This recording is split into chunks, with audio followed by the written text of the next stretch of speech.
Us as we hit the nail on the head. I'm talking about our big stories, and quite a number of them that we're going to be discussing, from Ghana's Parliament, the failure to have a quorum in the august House, and what the effect has been on the business of Parliament, on the ruling of the Supreme Court, and what it means for Parliament in terms of the implementation of it.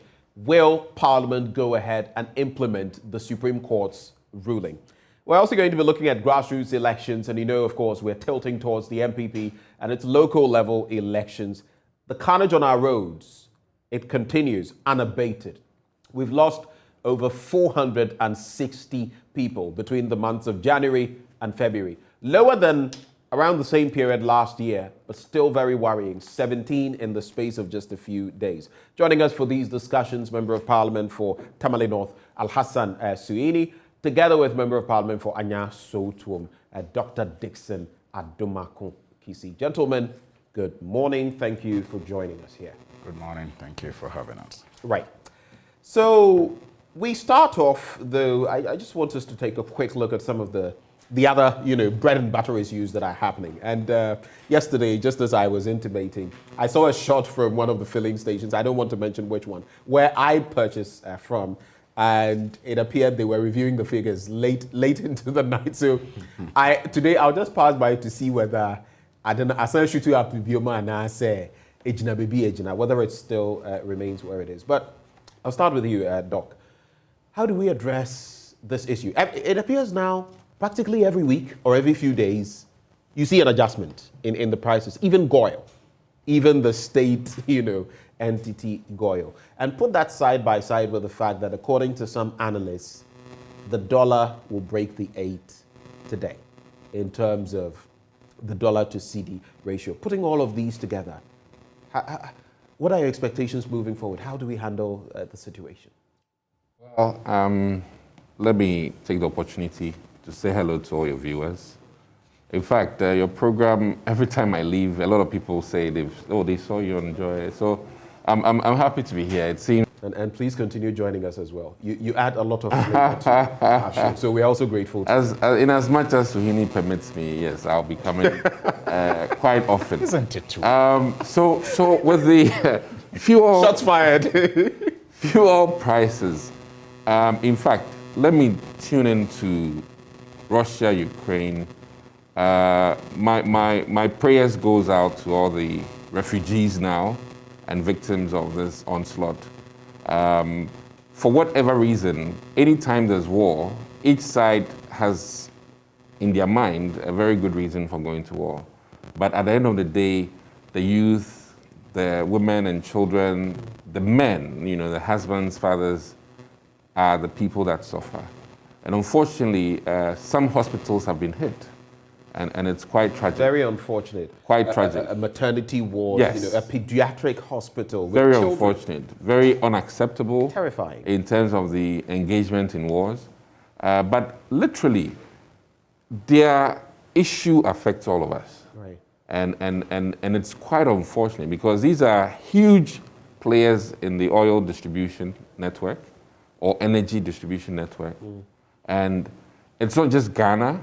It's affecting the US, it's affecting the UKs, the European countries. And literally, if this thing doesn't come to an abrupt end anytime soon, then our energy prices are going to be still much so affected. About 20 days into this, it's not looking like it's going to come to that abrupt end you speak of. And we need to come to terms with reality. This is not something that the government anticipated was going to happen in terms of energy-related issues. And I don't think even the opposition party anticipated that we would have a Ukraine-Russian issue early into the year.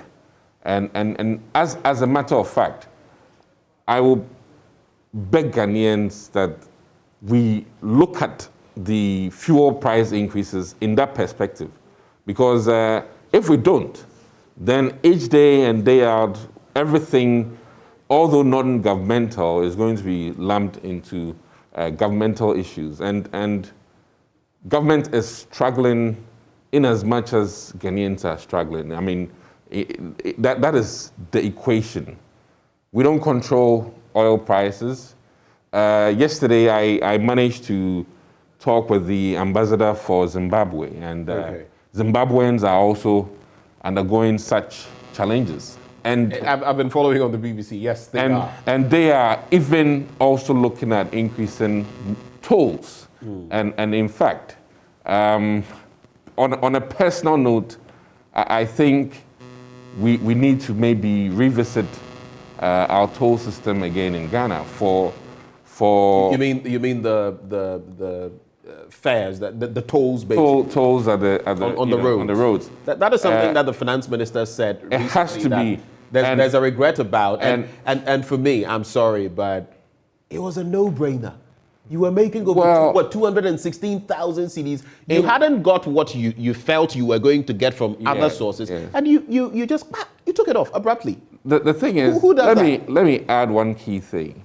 The revenue collection at the toll booth has to be taken straight, has to be perfected before we reintroduce it. Because I'll be frank with you, not all tolls end up in the government coffers. And that itself is a systemic problem. But and I'm we saying need that to at least something. We were getting millions from there that we are no longer getting. And the finance minister has come out to say it's an albatross, a chain round the necks. I really think that if we're going to reintroduce it, we have to do it very well. Right. And not come in just like we were. So do you agree with the pause, the cessation that... I think it was a lot of excitement, thinking that maybe the E-levy would have just gone through. Right. And I think we counted our eggs before they were hatched. I mean, in literal terms. You counted your eggs before they were hatched. And or chicken before, either way. So I really think that, government makes mistakes, just like any business. You strategize, and when it hits the road, it's better. Let me come to Alhassan on this beat. These are pretty turbulent times. And turbulent, I'm being as barefaced as can be about it. Each time I am going to the pumps, I'm actually a bit scared. I get anxious because I don't know whether what was able to get me X amount or X liters last night, of fuel can still get me. My sister called me around 10 and I was buying fuel, and it's like, why is it going to go up? I'm like, these days, I'll be going to, Joy News early, so I need to just feel, not that I anticipate, but clearly, I just find myself from time to time doing that. But let me say my new strategy. Right. If I say I'll fill my tank, Chale Makuma, so I buy like 200, and then maybe the next day I buy 200, that one is not as painful. Yeah. Trust me. But you see, trust me. The problematic part is, it's said that when hold on. No, I'm being frank with you. No, and I love his. Just find out how much does it take you to fill your tank? Oh, right now, I haven't done it that way before, but now it'll be like 1,200. 1,200. Yes. How much does it take to fill your tank?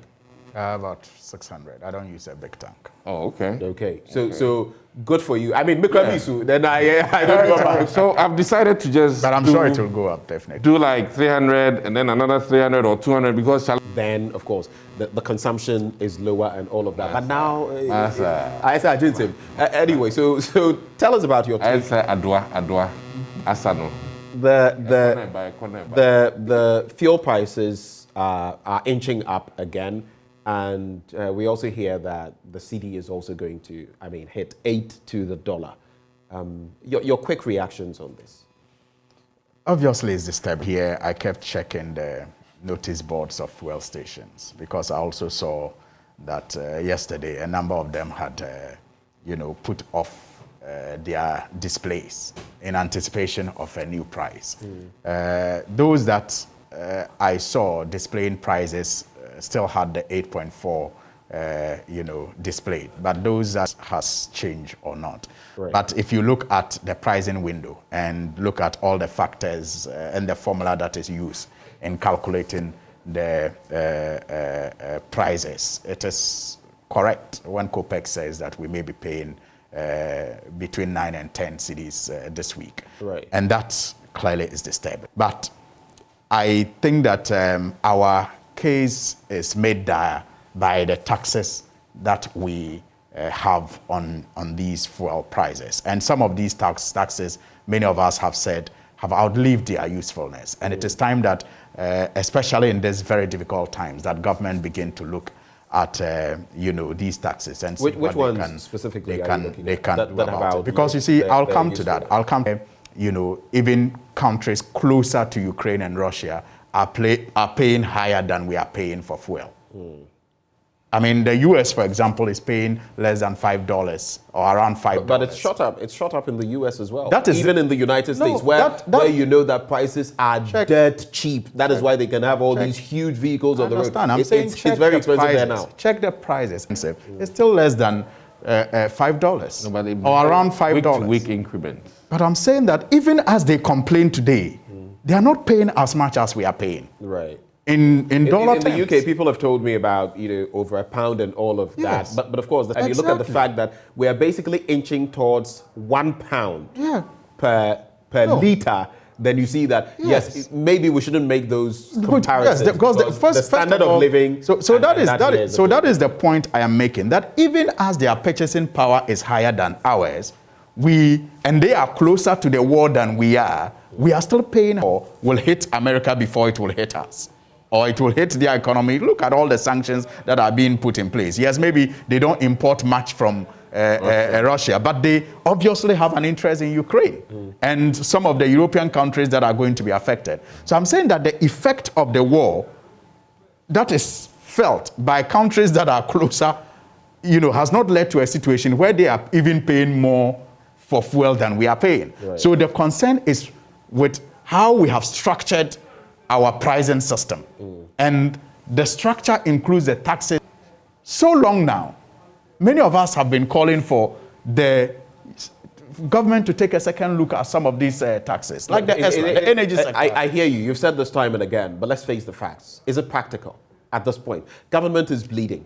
Your side has not made it possible for them to come out with the e-levy, which even some international, money. Can they at this point afford to reduce taxes on petroleum products? You see, in the household, when you are assessing the economy, when things are hard, it's the father, the mother, who make cuts first before they cut, the children.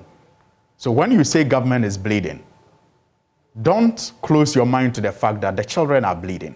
If government bleeds, it actually is all of us who are bleeding. And if they make any cuts there, we're eventually going to have to foot the bill. I mean, it's the same thing. There's like the problem with subsidies. Oh, you're happy you are getting it, but it will hit you elsewhere. You will be the one to pay back. Again, I'll take you back home. When the payroll make adjustments, that's all.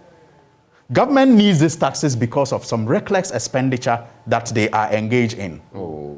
Of course, we have established it. In fact, research has established it. In the recent research on the recent research on whether Ghanaians are in support of the e-levy or not, by some two professors at the university, or doctors at the University of Ghana, it came out clearly that Ghanaians are concerned about the leakage in the system, that is corruption, and then the reckless expenditure that government is engaged in. Leakage is not necessarily corruption. That's why I say N. Okay. We are talking about the leakage in the system and corruption and also the reckless expenditure that it is engaged in. So it is not as if government cannot do without some of these revenue. They can, if they cut their appetite for some needless things. You've spoken about these needless things. I wanted to specify. I just want you to go back. I don't want you to lose sight of that. What are some of the taxes, nuisance taxes, if you like, that you feel government can, at this point, take out? What are some of them? One, you have the special petroleum levy, which was introduced for a purpose that it no longer, in my view, serves now. Because remember when it was introduced, fuel prices in the international market had plummeted. It had gone below our budget estimate $60, and that was the price around that time. $61 to $62. $61, $62 from the sale of crude. Then the oil market prices changed, and it came down to about 50 to 40. The special petroleum levy was introduced so that government could take revenue to make up for the loss. Today, government has projected to sell around, I think, the same price, 60 to 70, in fact, less than 70. But on the international market, they are getting shows that that levy is a nuisance levy to you and I, who are also bleeding, just like government tax or government revenue is bleeding. So if it is removed, I do not see what it is going to, distort.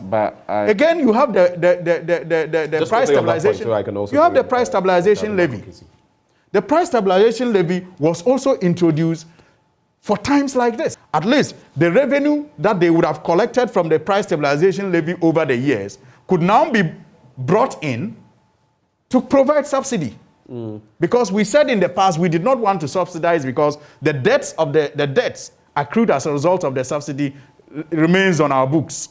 So now we introduced this price stabilization levy so we could keep some money aside and use it for subsidy. Where is that money?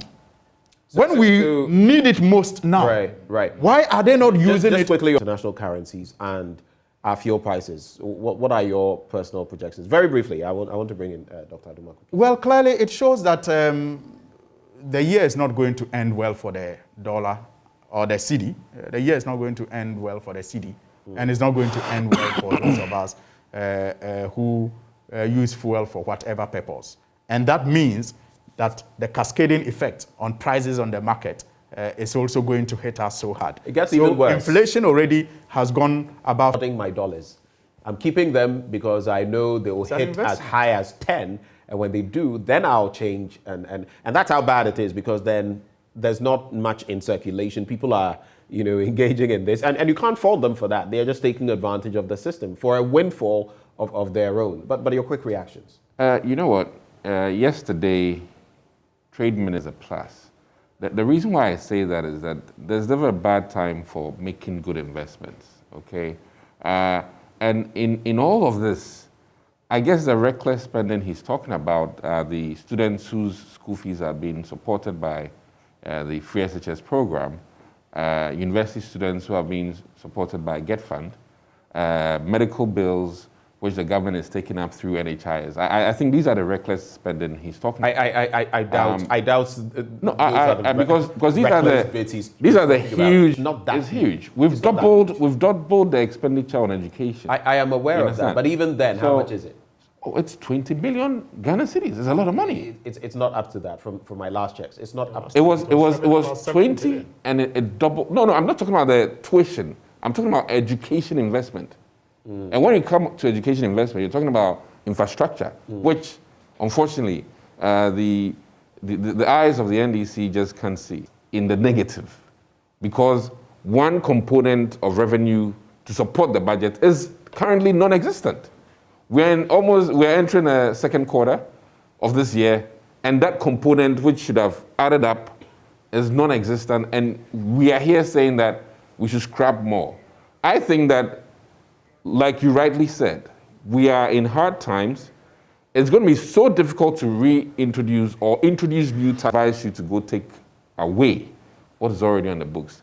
Maybe we can negotiate and plead for some reductions, but to scrap at this point in time, when we are even trying to introduce a whole new levy system, might not be the best time. I would beg all Ghanaians to come to reality. Anything governmental we should oppose. It's not going to help us. All right. I really would plead that we all come to terms with the fact that, listen, Nigeria is not insulated from energy price increases. Israel is not insulated. No country in this world, including Germany, is not insulated. Okay. And Ghana is not extraordinary as a nation that, as for us, even Saudi Arabia. That some countries much more than others, and when you look at the equivalence and the fact that even in our sub-region, our prices when it comes to fuel, then you begin to get the dynamics, because we are in a similar situation. But the rate at which we are going high is a cause for worry. But there's this one I just want to chip in, a message from Kumensa Pilatu, who says, no matter the demonstration and propaganda, NDC propaganda, e-levy, beba.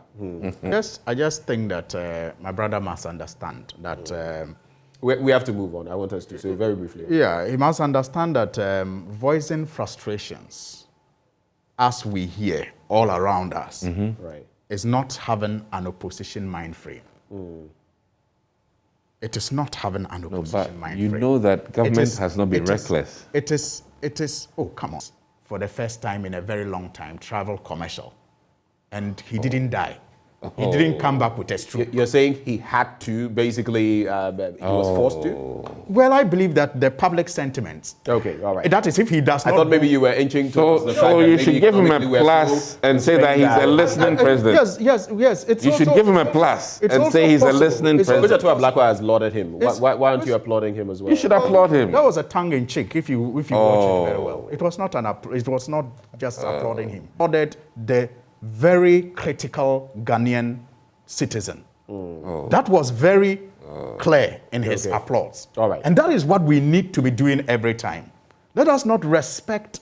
I mean, I think we should respect, but let us not fear to hold our leaders accountable. Right. Because they are employed and paid by us. When we are not letting them know that we are not happy with what they are doing, even when we intend to vote them again in the next, at the next vote, we must be bold enough to let them know. So clearly, I'm saying that when people express their frustrations because they used to shop with, say, 1,000 Ghana cedis for the household, and today when they go into the market, they need 1,500, 1,800 to buy the same, set of goods. It is not an opposition mind frame when the person laments and says that can government and we something? do know that there are houses where you operate with standing orders and all of that, and the ayes and the nays, the noes and all that.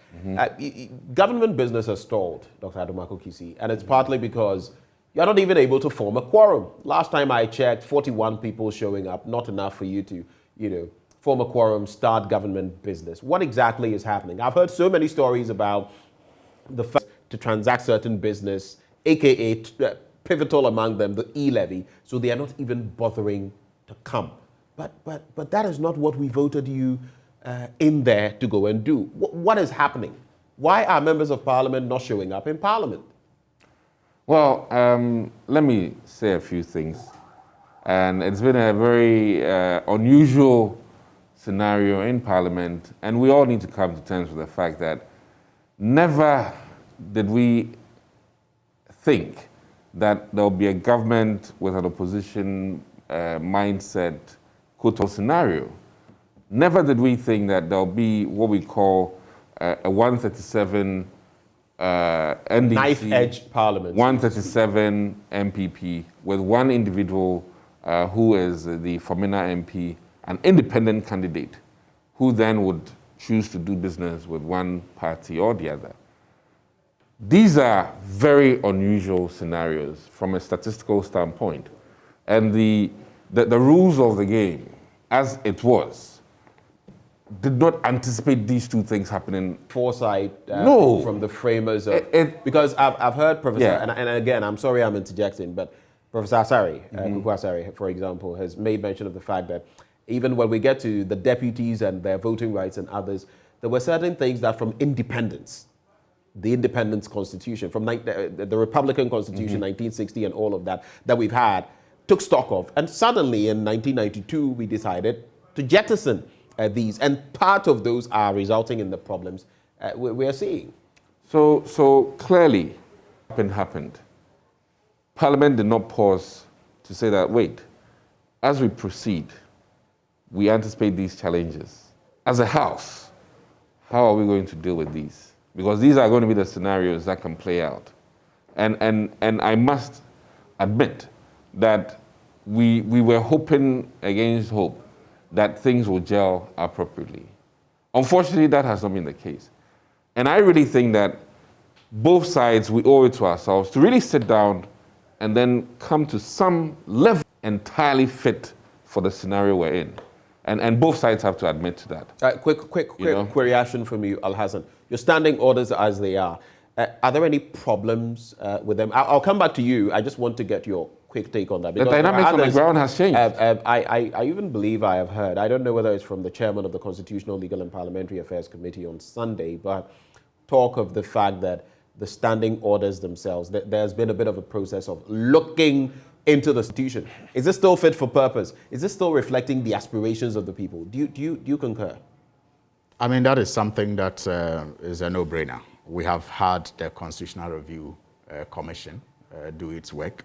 So 30 years on, life is not static. It is obviously going to be wise to want to look at, the Constitution and, of course, the standing orders as well, and many other, laws that we have been operating with in the country to see if they are fit for purpose or there's a need to tweak and fine-tune them. So we could have avoided some of these problems if we had been doing some of these refresher touch-ups. I don't think there are problems. You see, for example, I do know that in the last Parliament, there was a committee put in place to look at new standing orders. So we've been doing that. So what happened? It's still work in process.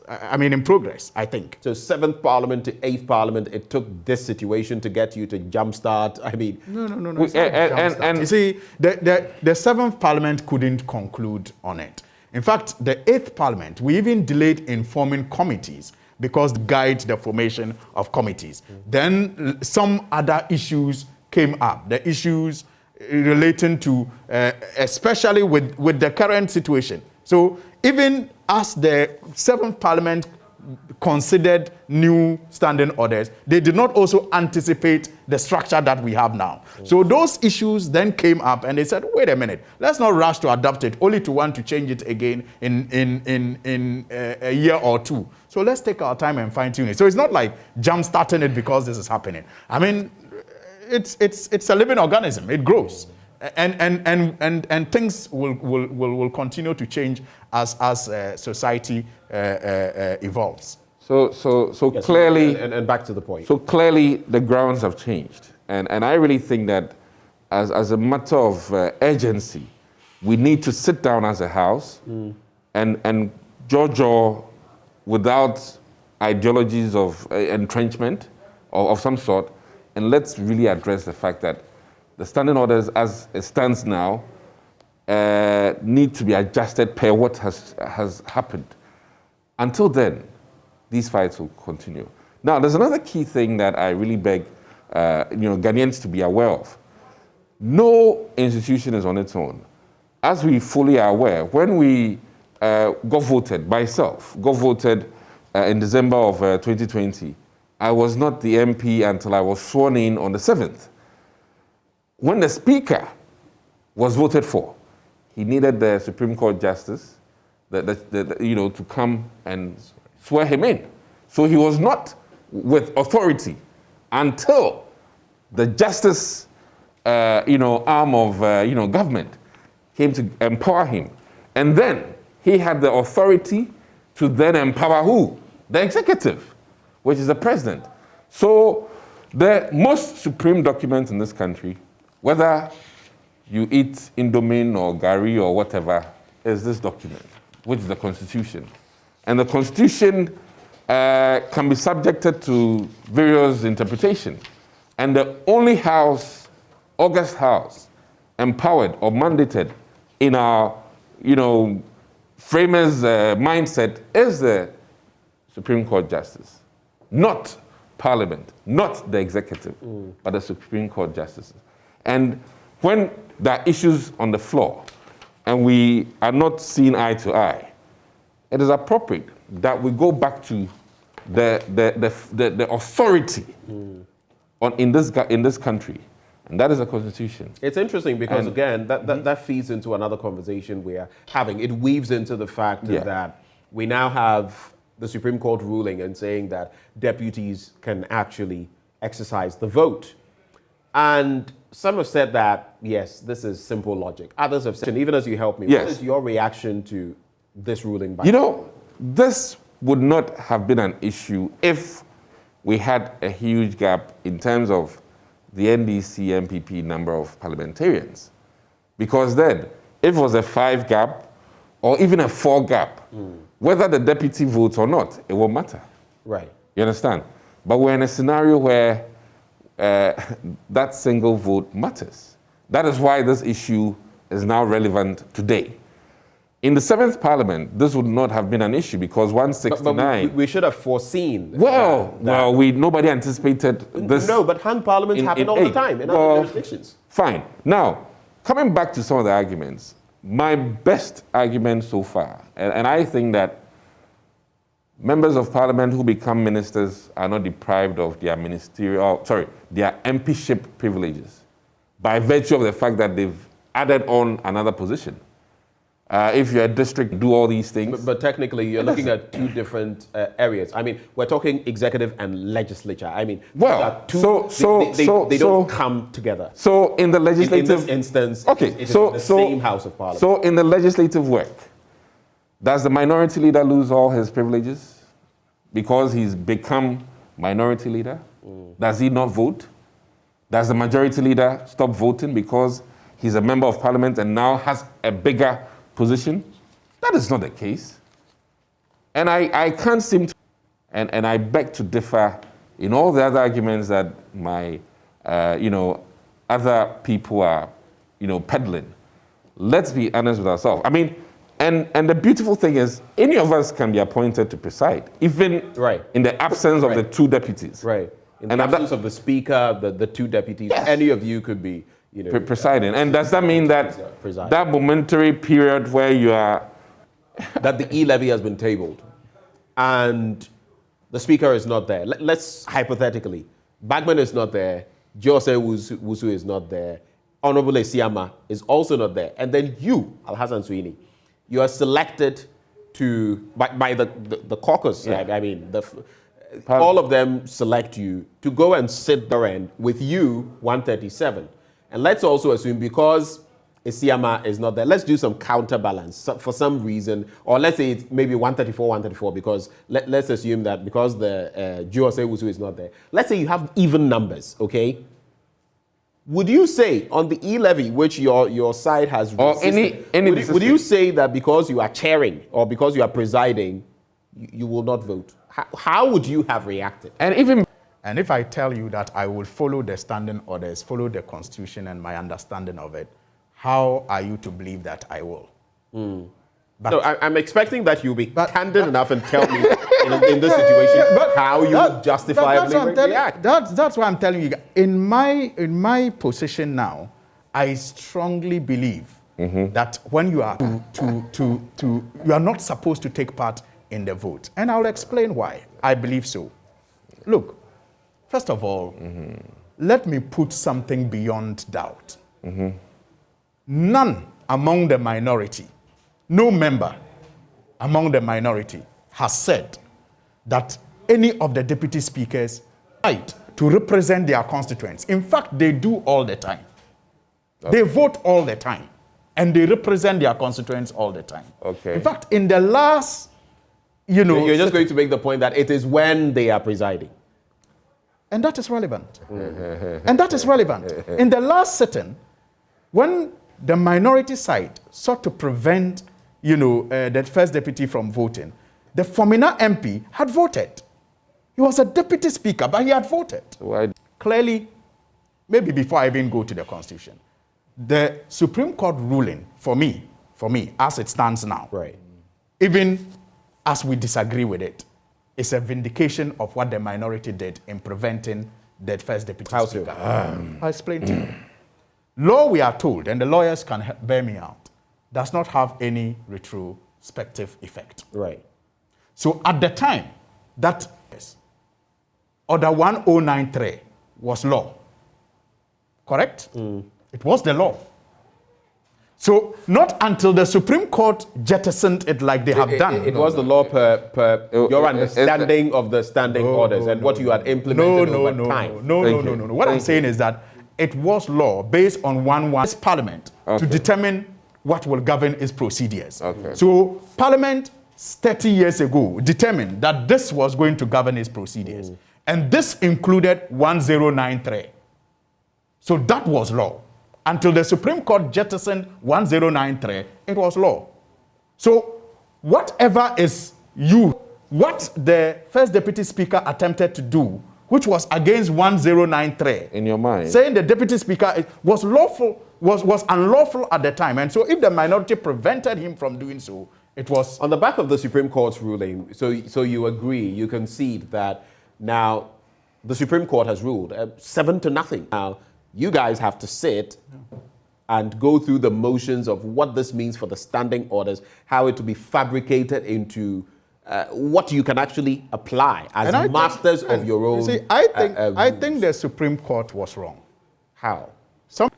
It is clear to me. Have you read the entirety of it? I've read it. Have you read it? I've read it. And given, let me tell you something. I'm not one of those who just go on and just talk.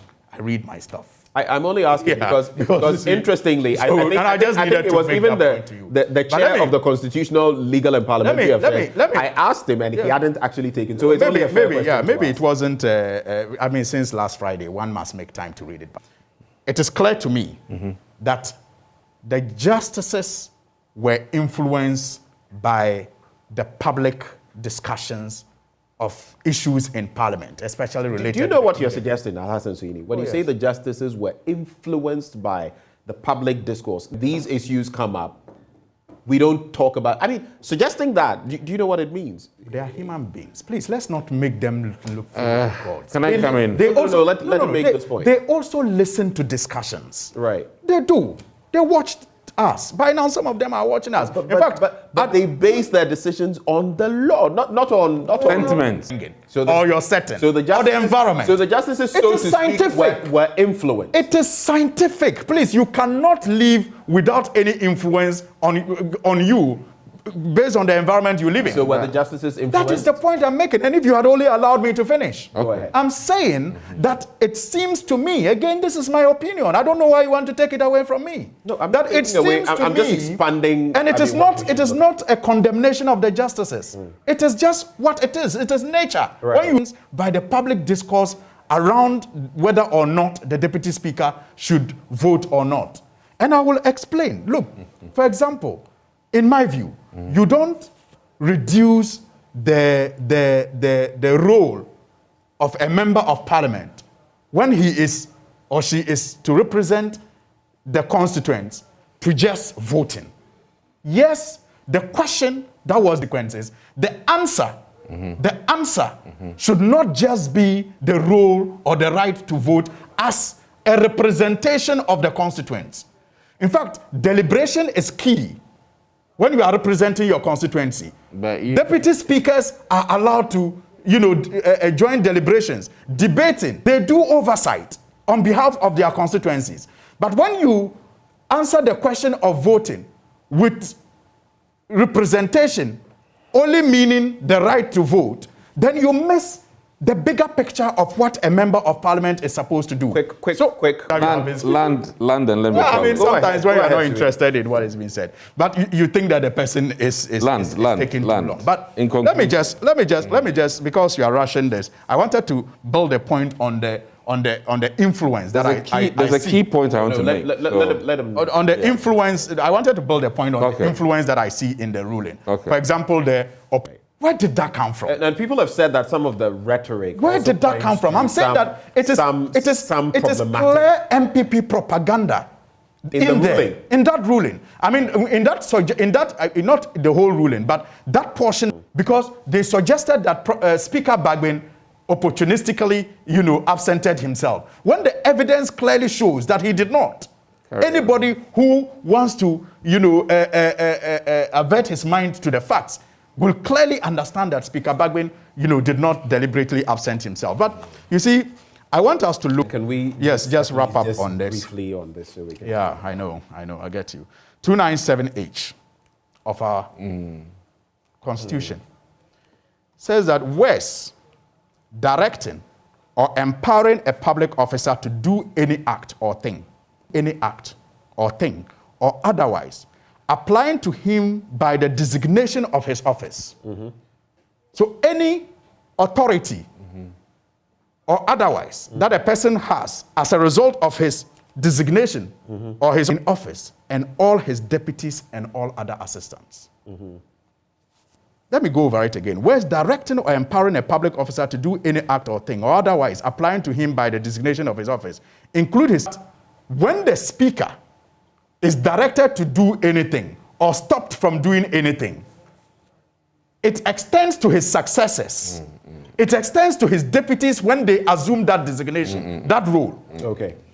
2. That's a weak argument. 2952. Well, that's what you think, but clearly, speak to some lawyers. Well, I think we can proceed. Okay, so I think his point is clearly made. And again, I will actually concede a few of the lines. Fight that, but there's one key thing that I wanted to point out. Right. In what is interesting, sometimes we should mirror good practices. Right. Can you just make it very brief? Yes. And the good practice is that when we have a split in the select committee, a chairman who is not permitted to vote is then allowed back and forth. Is that the practice, Suhuyini? Yeah. The chairman has a casting vote. When there's a split. Beautiful. When it gets to that point, he will be the decider. He'll be the decider. Or she. Or she. Agreed. Now, what prevents us from mirroring that in the House? Anytime the speaker is not there, the speaker, who is not a member of parliament, anytime he's not there, in literal terms, we have a split. And who's the decider? Who should be the decider? Point made. The person presiding. Point made. So, I mean, that is a very simple... And again, find in that ruling. Look, if you look at page 6 of our standing order, it says Speaker or Mr. Speaker includes a member presiding at a sitting. Now, this is not in the Constitution.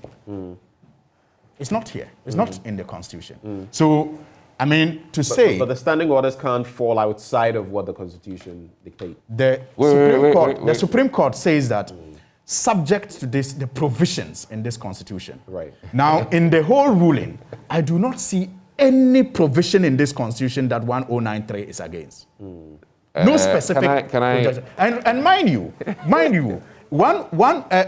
interestingly says that. Oh, hold on. No, can I finish? Okay. 110 actually says that that subject to the Constitution, and that's what people are basing their argument on.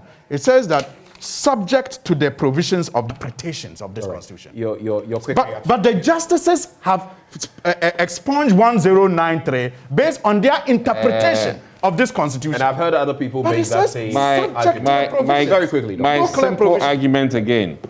The majority leader, the minority your point is and we should mirror they don't what happens preside unless in the they committee. are called upon. Anytime they are called upon at the committee level, the decision we've all agreed is that when there's a split, the presiding authority should vote so that that split doesn't happen. So, gentlemen, let's mirror that. It has to do with the influence of money in our politics, especially at the grassroots level. I mean, we've heard of the incidents from irate youth vandalizing party property in Yendi.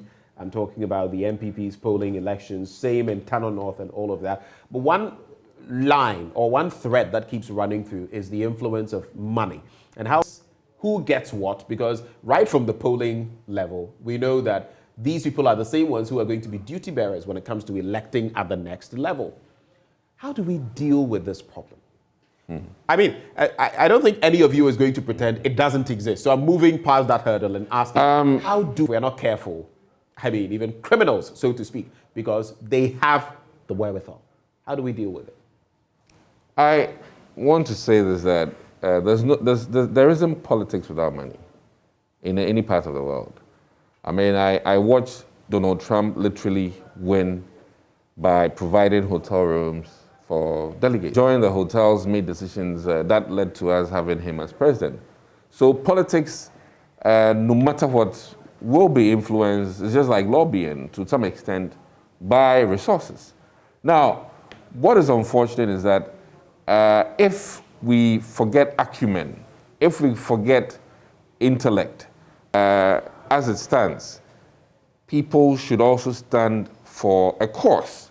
And when you see a candidate who stands for a certain cause, please do support them. As Sir John rightly said, Kasapi and Toponko. Either way, no matter a lot of talk. Even let's look at government introducing taxes. You need to pump something to get people to buy in. You so know? you fish for money with money, but how do we ensure that the money that is being funneled through our politics is clean money, that it is not it is not bad life? Because that is what we are seeing now. People are basically, if you don't have the money, you can have the best ideas or whatever, you will never get there. And it's unfortunate. It's a painful thing. But I've come to terms with the fact that any good initiative still needs something to back it, no matter what. And let me come in simple terms. So your final Even in answer is school, that basically, since we can't eradicate, because parents don't have money. And it's a painful experience. so we must just live with this. And That's I basically- think we need to do something about it. We need to What do we intervene. do? What do we do? Clearly, I really think that, as other nations have done, we might have to put a cap on spending. And then we have to put a clear a statement on people when things are going berserk or when things are going out of hand, that, hey, pay your assets declaration and this money you're spending, it's not in sync. What's happening? And that by itself, the state can decide that you are not a good candidate and the state should disqualify you. Is that you know? is what he's talking about? Regulating, I mean, yes, the bit about people declaring their assets and Appropriately, all of that, but yeah. he's suggesting that, Well, let me let's say share you've my declared view. your assets. Let me share and- my view too, instead of accepting what he has done or Go ahead. disagreeing with what he has done. I think that, generally speaking, around the world, it costs money. I mean, your road safety, campaigns that you have done, your is it back to school or the old Even school, old seatbelts, school, whatever campaign you engage in, it costs money. promotion. No doubt about that. It becomes a problem, has become so serious in our case because of a report that I recently came across, a research report that I recently came across that made the argument that in most parts of Africa, corruption is actually demand-driven.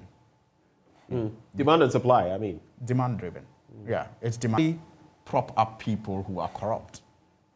And they sometimes unconsciously even push people into corruption because of their need. Because you are a member of parliament, you are supposed to solve all their problems.